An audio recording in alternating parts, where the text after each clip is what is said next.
या सगळ्याविषयी बोलण्याकरता सूरज चव्हाण प्रवक्ते आपल्यासोबत जोडले गेलेले आहेत। नमस्कार, स्वागत आहे तुमचं लोकशाही मराठीमध्ये। काय म्हणावं या सगळ्या प्रकाराला? वाद भोवला का रुपाली वर्सेस रुपाली?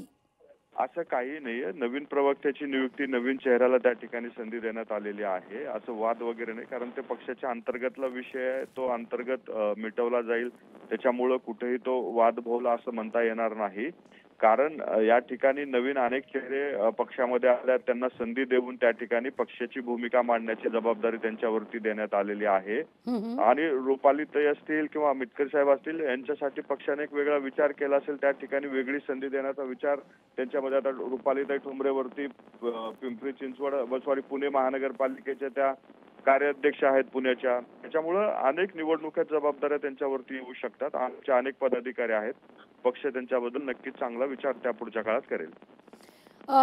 चव्हाणजी, तुम्ही म्हणताय की असं काही नाहीये, पक्षांतर्गत वाद आहे तो मिटवला जाईल, पण हे टायमिंग पण तितकंच महत्त्वाचं आहे ना। एकीकडे हा वाद होतो, गेल्या आठवड्यात 2-3 दिवसच या सगळ्याला होतात आणि नवे प्रवक्तेपदाची यादी जाहीर होते। हा टायमिंग वगैरे म्हणता येणार नाही। निवडणुकीच्या तोंडावर म्हणजे निवडणुका डोळ्यासमोर ठेवून नवीन प्रवक्त्यावरती नवीन जबाबदारी या ठिकाणी देण्यात आलेली आहे। त्याच्यामध्ये कुठलाही या वादाचा संबंध नाही। हे वाद प्रत्येक पक्षामध्ये अंतर्गत वाद चालत असतात, थोडंसं असतं, परंतु आमचं नेतृत्व सक्षम आहे आणि ते पूर्णपणे ते वाद मिटवतील। त्या ठिकाणी नवीन जे चेहरे आले त्यांच्यावरती जबाबदारी देऊन पक्षाची अधिकृत भूमिका मांडतील। म्हणजे आमच्या सरकारने केलेली कामं आपल्या माध्यमातून जनतेपर्यंत पोहोचवण्याचं काम हे प्रवक्ते करतील।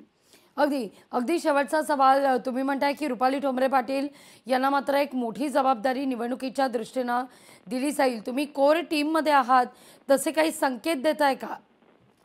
तसं मी म्हणत नाही की दिली जाईल। त्यांच्या पुणे शहराची ऑलरेडी जबाबदारी आहे। पुणे हे राष्ट्रवादी काँग्रेससाठी महत्त्वाचं एक शहर आहे।